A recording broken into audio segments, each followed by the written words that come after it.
Welcome to the Mind for Success podcast. I'm your host, Kimberly Lebbing, and I love seeing business professionals, leaders, and entrepreneurs have massive success in their businesses. Are you ready to reach a higher level in your business? Are you looking to rise to the top and break through the barriers that are holding you back? If this is you, join us on the Mind for Success podcast. Welcome to the Mind for Success podcast. Today, I want to introduce my guest, Joe Rockey. He's like massive entrepreneur. He's created a successful real estate career, and he began right after the recession in 2009. So if you were old enough to remember that, you know what kind of turmoil he probably went through. And over the years, he's seen lots of lives and he's worked from a wide array of vantage points.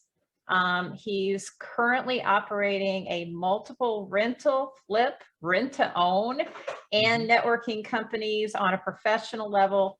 And in the unpaid arenas of life, and we're going to tell you a little more about this at the end, he runs a podcast called The Father and Joe, where we attempt to return individuals to a place of faith in their lives. So welcome to my podcast, Joe. Well, thank you. Yes. Awesome. So what I love, because we have business owners, we have entrepreneurs, we have professionals listening to this. And one of the things I love to ask people very first is what their backstory is. So what brought you to where you are now? Yeah. So to the world of real estate. So what got me there was I came out of, to clarify that a little bit, I guess I wrote the bio wrong. I apologize for that. I graduated from college in 2009. I began the actual real estate lifestyle, I guess is the way to put it, in 2011. So the one thing I knew was that you had to have skills. Just having these theories that you want to talk about people, while it might be great while having a beer about, will never fill your bank account unless you're one of the 3 people on CNN. So looking at the math, I said, well, there's some skills that every business needs. Every business needs to know where their money's at. That's basically what accounting is.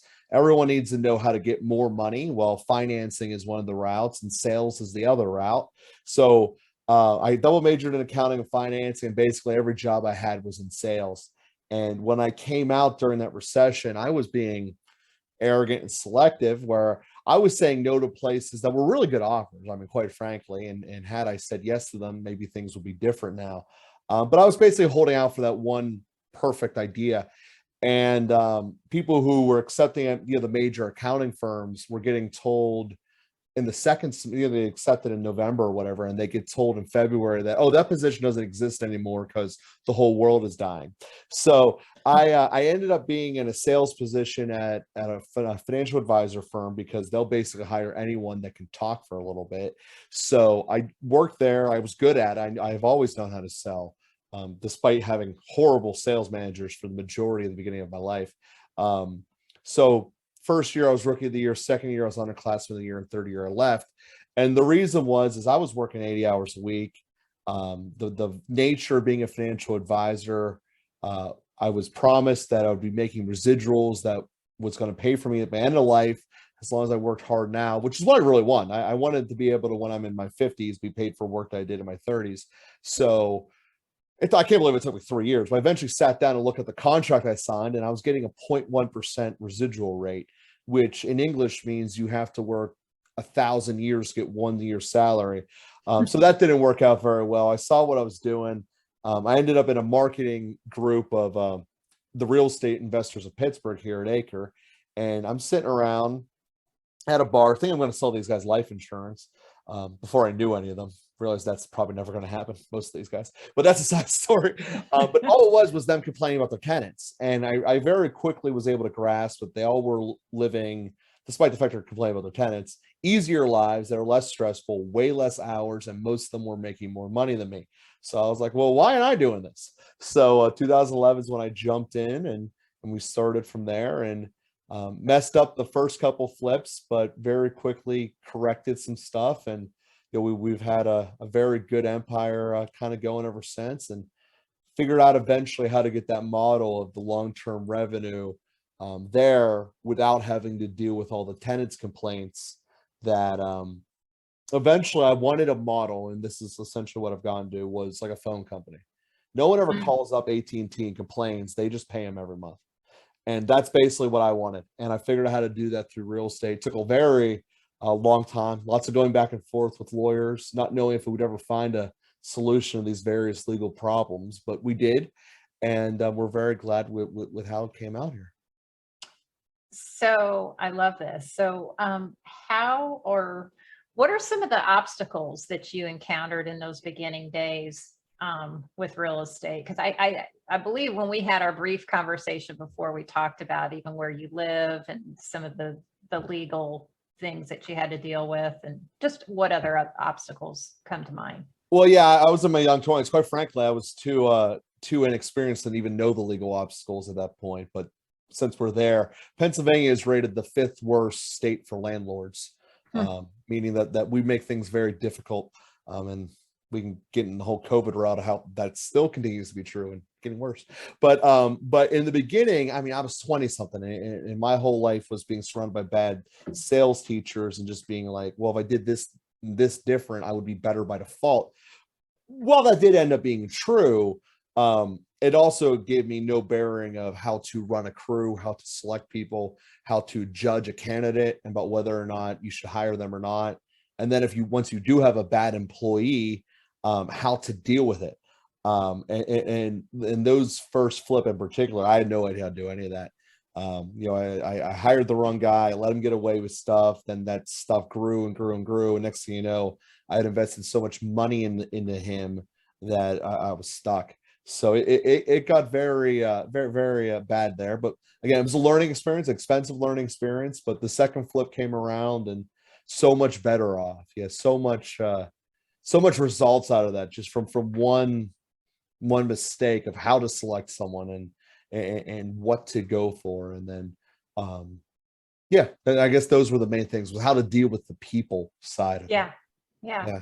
Yeah. So you said something that made me think of a question. So how do you know who are the right people, who are the right partners? How do you know? You shared a little bit of an analogy if that Yeah. triggers you about that. Just how do you know that you're surrounding yourself with the right people? Yeah. So in terms of my partners and the people that I want to have at the upper echelons of the company, I look for people that are essentially the opposite of me, especially in a sales arena. I think that's very important, because all of us are different. All of us have different personalities. It's just the way we are. So there's some work that is inherently more attractive to some people than others. And that's just the way life is. So if you think of just a basic sales process, which every company needs to go through, there's effectively 3 big components of it. You have to get people in the door, you have to get them to buy your product, and then you have to deliver on whatever the product is. So I know for me that the part that I'm the worst at and the one I least doing is the one that's the most contrary to my personality, and I find that to be true for most people. And for me, it's the prospecting, it's getting the people in the door. So anything I can do to avoid that, I did, which is great if you're out in the field seeing people and actually selling stuff. If you're just putting it off because you don't want to do it, and it's not because you're out in the field, well, then you're basically just derooting your career and your business. So that's really where I started, was finding people that wanted to do that component. And then as we evolved the business, systematizing the process of giving them the product. So really I could spend my entire time doing the sales, and the rest of the business is essentially on autopilot via my partners and the structures we put in place of it, where I'm only doing for me the stuff that is the most profitable for me. Now, does that discount the other 2 portions of the event? No, they all need to happen. But if we all can just focus on what we're best at, we're all pushing each other. that if my calendar is always full, we'll always have money eventually. That's just pretty much the way it is. So Right. that's how we eventually got into selecting partners and how to build the upper echelons of the company. I love it. I love it. It's so important to surround yourself. I think that's a lesson, especially new entrepreneurs, which this show really isn't for new people. It's probably more established people, but everybody remembers when you're a new entrepreneur learning that lesson of the things I'm good at and the things I'm not, and outsourcing those as quickly Mhm. as possible. Yeah, and if It's you think huge. about it, for most people who never were, they when they look at who should I get, I should get someone who's going to replace me. So, like in the world of football, you want a quarterback who's most similar to your starting quarterback, but obviously just not as good. But in the world of business, you want the opposite. You want someone who will do all the stuff that you don't want to do, because eventually your defense has to come on the field. Right. Right. Yeah, totally. So um how did you create your business? Like, I mean, because this was a new concept to you. It's not Mhm. just like, oh, I'm just going to go do this. Like, how did you create it? Well, that wasn't exactly too far for how it did happen, though. I knew I didn't want to work selling life insurance anymore. So I basically I made my mind up that I wasn't going to do that. Then it just became what, and it took about 6 weeks for me, kind of poking around here and there. But what I really wanted was I wanted to control everything from my product all the way to the clients and everything in between, and how it's run. Because one of the things that really bothered me at that time was coming out of the recession, or they were giving away products that they were no longer comfortable with selling, and now they wanted us to sell things that were vastly inferior. So basically, if I met someone today, I wasn't able to give them something that was as good as if I would have met you 2 weeks ago, and that did not sit well with me. So that was kind of the starting point. Then, as I told you, once I was an acre, so I already had the desire to do something for myself, and it was kind of almost as if I was just looking for the franchise to build, and that's where I was. And I started in the real estate because I saw in there, through what I thought rentals were, not what they are, but what I thought they were, this gateway of having residual income forever. And then once I got into it, and we started that first rental company in the first year, I ended up getting bought out of it. But nonetheless, what I started thinking it was, and what it really was, were not the same thing. So we worked through it, worked a lot of different things, and that's where eventually the rent to own concept came to be. Lots of legal hashing about how to do that correctly, which most people do not do it correctly for just what it's worth. Um, but once we got through that element of it, we really were able to make something very well for a lot of people involved. And now we effectively have built a win-win for everyone who's involved with the company, from clients, people who live next to our houses, which is not normally the case with landlords. It's obviously the people involved in the company itself. So we really, I spent 5 years not knowing if it was going to work. I mean, that's basically what I was doing from I don't know, 2015 or so till 2019, I guess. Just figuring out the legalities of this. And during the way, we were testing and trying things, and when we got it wrong, a lawyer would let us know, and we cut a check. But eventually, we figured it out to be able to make it right. And it's a very good model. It's something that, without getting into all the legal nuances of it, essentially, the tenant from me signs not just a lease, but they also sign an agreement where they're going to buy the property one day. And in doing so, I expressly say this is no longer a landlord-tenant relationship. So I put the relationship terms in the way that they are going to have them presented to them, rather than what they are now, kind of making them grow up a little bit. Because if your house breaks, you don't call your bank and say, hey, my faucet's leaky. You figure it out. So in doing so and switching that, we had to switch our clientele, and that created a whole different marketing campaign Mm. about who to attract. And really what we found was it was a niche that people wanted. There's a lot of people out there that don't want to be micromanaged, and even though there's less and less adults on this planet every day, that people that wanted to be adults and take care of that and promise and actually fulfill their promises and pay their bills when they say they're going to and all that. So we really found a unique thing by effectively making people step up and be better people. We found people that wanted to do it. Obviously, it's the minority, but it's enough to make our business run. And that's why we're one of really 3 people in the county that do this way, and really the whole greater Pittsburgh area. That's the metropolitan area, not just the county of the city. Wow. Wow. So what drive, because you went through a lot of obstacles in figuring things out. What Mhm. kept you motivated? Like what drives you? Well, I mean, it kind of goes back to the starting point of if I wanted to work.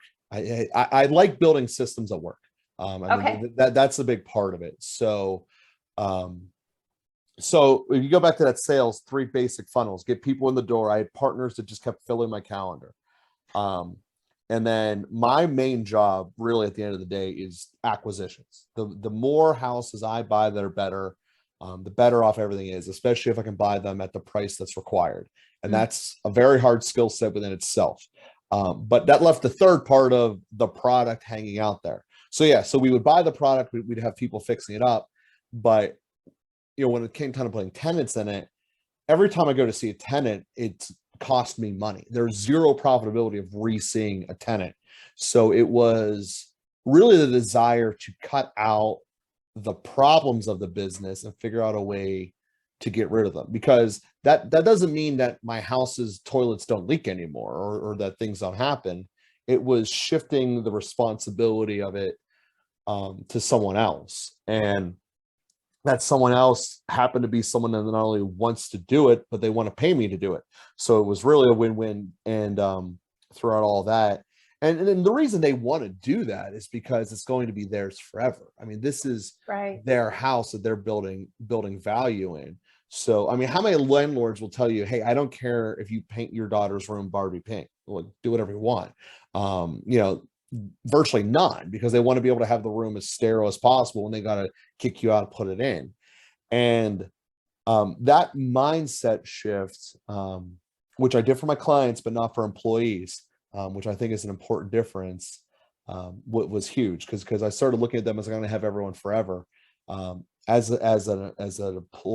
hiring my employees, for better or worse, I can't get people that burnt me in the past out of my mind. So I always have what's it going to be like after I have to get rid of you in the back of my head. So when there's roles that make one person easier to fire essentially than someone else, I almost always side on the one that's easier to get rid of, because A, everyone can lie and I can't detect every lie in the world. And B, not everyone knows what they're jumping into. And I'm not always the best at explaining what the position is.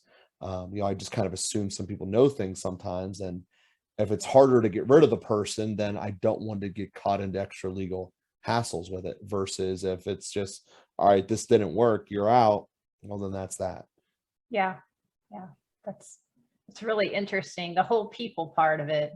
I was talking with someone earlier today. The people part of our business sometimes tends to complicate things. It makes it better, but it also can complicate things as well. Well, yeah. I mean, ultimately, you're creating relationships, and Yeah.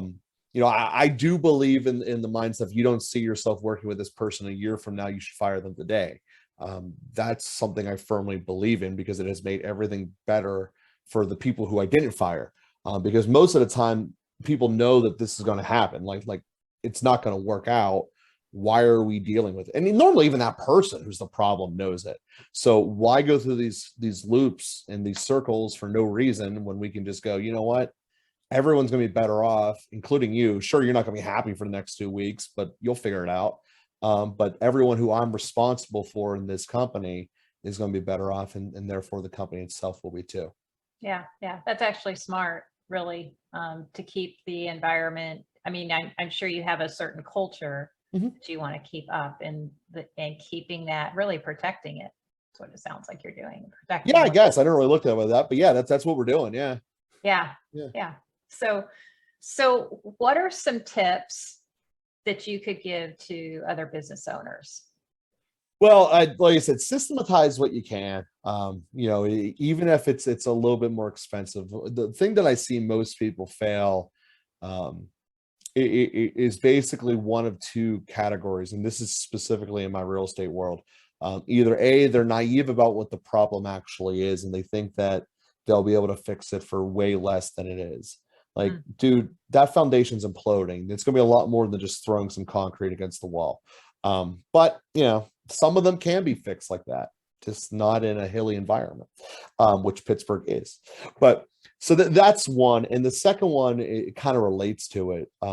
But people who try to drive their business through the expense side of the ledger rather than the revenue side of the ledger almost always implode. Because if you're mm, constantly worrying about how much things cost rather than what the revenue created are, you end up cutting corners and alienating not just your employees, but inevitably your clients. So that's the one thing. And if it ends up meaning that you have to get rid of your best account or whatever, you probably should, because putting people through a negative process just because you're afraid of what would happen about these expenses rather than trying to generate more revenue has already capped your profitability because you've ended your growth cycle. But that's really how I see people fail in a large way, and it ends up being normally settled in front of a judge. yeah. Yeah.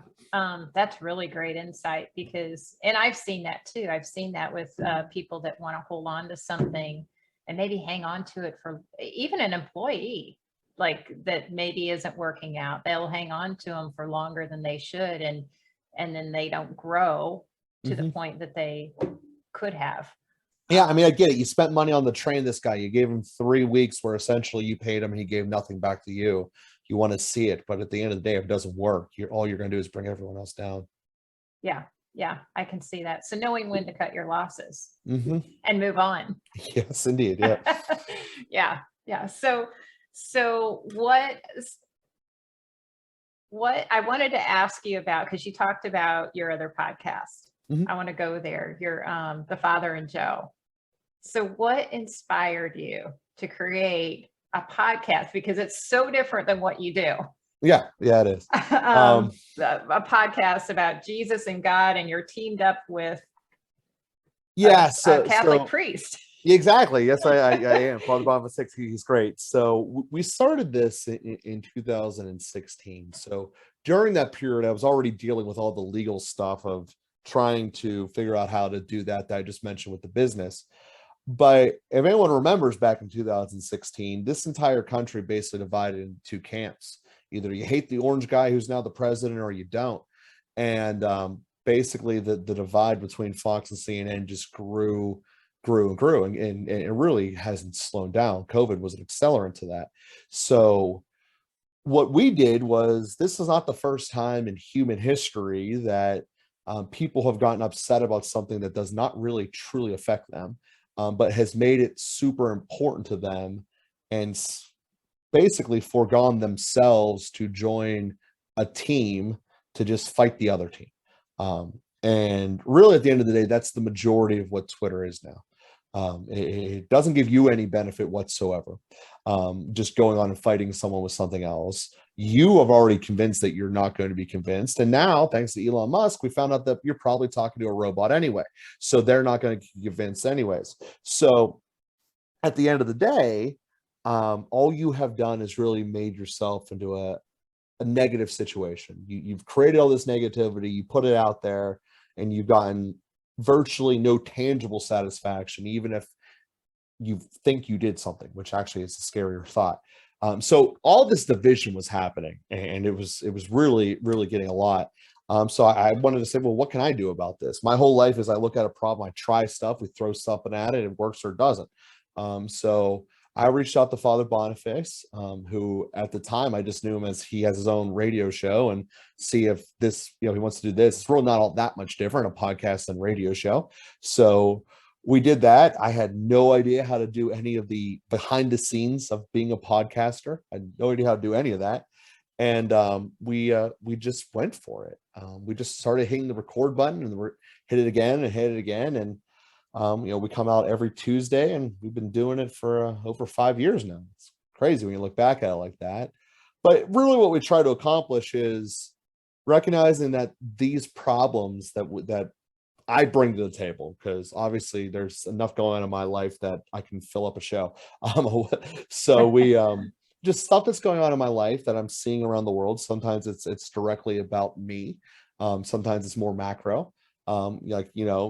This crazy guy in Russia decided to just start killing everyone who lives south of him. Like, how should we feel about that? At the end of the day, it's a religion of life, but this guy's killing people. Like, if he wasn't there, maybe this wouldn't be happening. Like, are we allowed to root for him to die? So like, these are the kinds of ethical questions we've had. We just got done. In fact, the one that just came out today as we're recording this was part one of an episode we did about how vaccines are created, and how some vaccines are used through stem lines that were created from babies that were aborted well before I was born.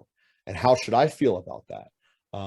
So these are the types of things that we deal with, as well as, I wish my neighbor lived like this. Like, if he had this virtue in his life, maybe a little bit more humility, maybe a little bit more wanting to stand up and not going with the flow because it's easier, but recognizing this isn't a good idea, guys. We should just stop following this, rather than waiting for it to change 10 minutes from now, maybe putting a stake in the ground right now.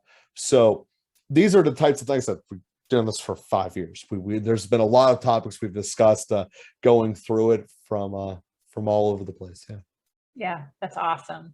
So, and what I see, just kind of circling back to your business with this, is if you wouldn't have created what you created in your business, where you have like more time freedom and you have all these systems in place, you probably wouldn't have the time to do this podcast you've been doing. That's really, something from your heart for the past 5 years. Is that?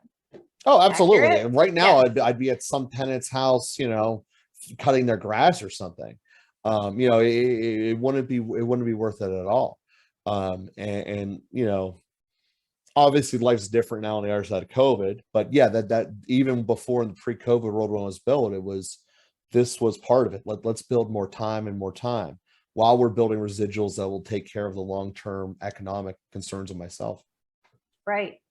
So going that route is really, that's what I love seeing people do, is creating a business that they love, but also having the time and the freedom to go do things that are important to you. Mm-hmm. Yeah. And at the end of the day, it wasn't easy. I mean, there's a lot of things that I did that I never got paid for. They were just a waste of time and money when it was said and done. But I learned from them. So in that regards, it wasn't really that big of a waste, because we were able to grow for moving forward. But there was a lot of stuff that we had no idea if it was going to work. We had no idea if this rabbit hole would ever lead anywhere, or am I just throwing money at a lawyer? And there was a lot of times that I've had these thoughts like is this going to be worth it? And it was just all if I can get this part of the business taken care of, that I don't got to deal with it, I'll only have left acquisitions. And once we connected that's what happened. I mean, I was going through 20 to 40 houses a week, depending upon when we were looking what kind of the season it was. And I was buying more houses than I could deal with them. So then I now had inventory that I could sell to other investors that wanted to flip them. So at that point, I actually shut down my flipping company. The contractors took themselves out of the game as well, but I turned off the flipping company and basically just started selling the properties I would have flipped to other investors that wanted to deal with contractors. And we haven't done a flip really since 17-ish. Wow. We were really only doing the flips to get the capital to make the rentals anyway. But once the rentals were mature enough and we were able to sell these properties and not get as much as I would if it was a flip, but a lot more volume and a lot faster, it was a very straightforward decision. I love it. So is there anything else you want to share? One last tip. Yeah, I do think that it's something that's important to consider, is that people have this thing in their mind where they can compartmentalize everything. And like, if how I live in this area of my life won't affect this area, I can be the worst boss on the planet, but when I go home, I'm probably going to be a good dad. Well, no, the reality is no, you're probably still going to be a bastard. That's probably just who you are unless you actually work on it. And people have this mindset that it works that way, but that's not how life is. That's not how relationships are. And if you're constantly putting out negativity, it gets everywhere. You can't block it from this group of relationship or the other. And the opposite is true as well. If you're trying to produce happiness and joy, well, then that will bleed in the other things. And the way that the faith would talk about it is live a virtuous life, which at the end of the day, basically prudence, think about what you're going to say, research what you're actually talking about, courage, have the courage to tell someone that they're wrong and not just go with the flow. Obviously temperance, which goes beyond just humility, but controlling yourself, controlling your emotions. You really start to apply these things to your life, you realize you're better off. And a tangible thing that everyone can do, that's difficult, that most people will not do, but over the next 14 days, only eat 12 meals. It's something that's incredibly hard to do. But if you come out of it on the other side, 14 days and only eating 12 times and only drink water, this isn't like we start drinking protein shakes or something around it. Like actually feel the hunger and get into that state. A lot of things will open up within yourself that you'll realize that I don't need to be this way. And you'll get an agency over yourself that really is hard to define without doing it. So it's something I totally would recommend. It, like I said, I know for a fact most people will never do it. They won't even try. But for those that actually go through and accomplish it, it does make a huge difference, and it makes you ultimately a more temperate person. Yeah, I believe that, because our It's food, true. Yeah. what you eat is a direct relation to what you're putting out in a lot of ways. Yeah, and it's weird, when like obviously I'm a guy, so I've never had hunger cravings or anything like that, like people do when they go through pregnancy. But around day 4, like my body just told me what I had to eat. Like it was just like you just knew, and it also cuts out a lot of fluff. Like you find out real quickly like what's true and actually true, and what's just someone trying to sell you to go in a mental direction. Yeah, it's a lot of value to fasting. Oh yeah, on many different levels. Mm-hmm. So thanks for that. No Okay, well, this has been awesome. You shared a lot of great information with real estate and business tips, and even fasting and some and going into the direction of your other podcast was really just some great insights to share. So I want to thank you for being on the show today, and we'll see everybody on the next episode. Perfect. Well, thank you for having me. Are you ready to break through the barriers that are holding you back and reach a higher level in your business in just 4 hours? Be sure to click the link today and join other high-achieving professionals that have worked with Kimberly Lebbing to accelerate their success.